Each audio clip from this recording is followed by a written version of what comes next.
Now, President Cyril Ramaphosa has urged the private sector to play its part in job creation with the support of government. Ramaphosa also acknowledged energy challenges in the country have derailed plans to create more jobs. Black Business Council CEO Kganki Matabane joins us live now.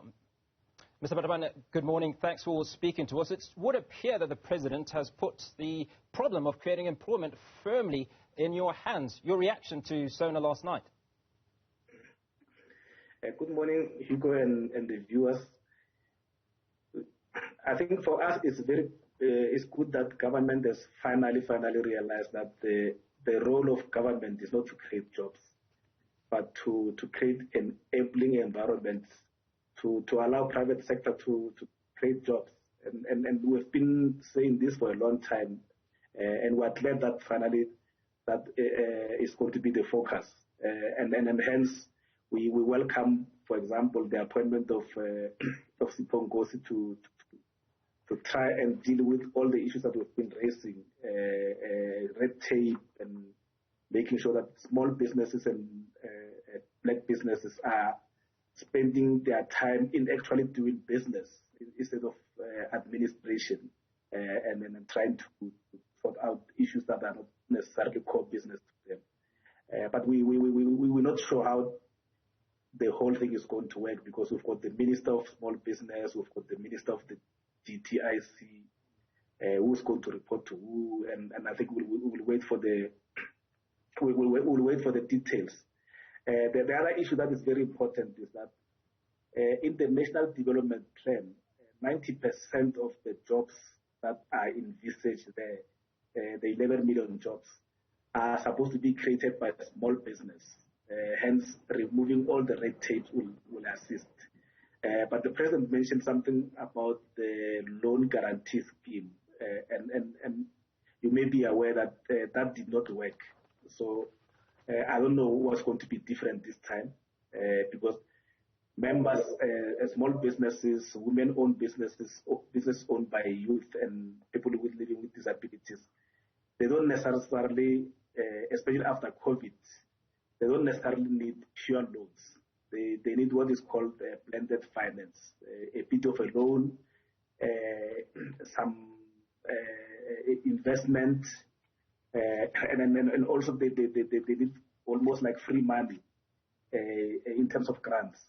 So we hope the loan guarantee scheme will be able to accommodate those. But by merely calling it a loan guarantee scheme, it means it's a loan scheme. And then I don't think that will work. What will work is grants, so that the small businesses and companies that almost closed down will be able to revive, to get revived. For example, the story that you just shared now regarding hospitality. A lot of hotels were closed down, so where are they going to get the money to pay anything? So even though what Swan is doing is good, but I think it's important to also check the industry that they're dealing with. Hotels, as I indicated, were closed. They didn't have any revenue. They are now trying to revive themselves and recover themselves. So there must be that consideration to say, but you didn't have money. When you had money, your track record is here. You never gave us issues.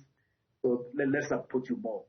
And I think maybe also the hotel should tap into the tourism fund that was launched by the Minister of Tourism at some stage.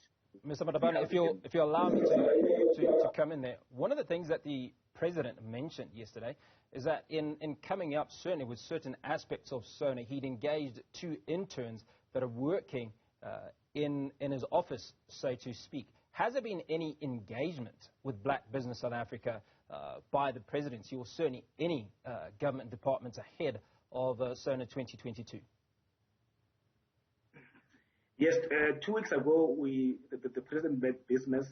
We were part of the meeting, and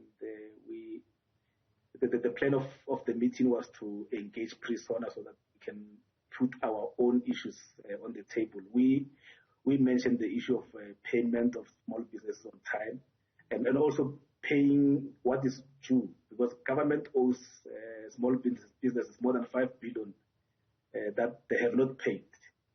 So we've raised that issue. We thought the president was going to address it in SONA, and then he did not address that. But he did address the issue of payment of small businesses on time. The issue that he didn't address there was the time, because it's important to have timelines. Because just to say we will deal with the people who are not paying small businesses on time is an open-ended statement. We thought he was going to say we will have a timeline, maybe we'll have 100 days where we want to make sure that all the small businesses are paid, and those who don't pay them will implement fully the Public Audit Act, because the Public Audit Act says those who are not paying small businesses on time, they must face consequences. So it looks like there's no consequence management for people who are not applying the laws that we have in the country. Mr. Matabane, thank you for your time. Black Business Council CEO Kganki Matabane speaking to us there on the sideline, well, certainly after SONA last night, and giving us his reaction. Let's take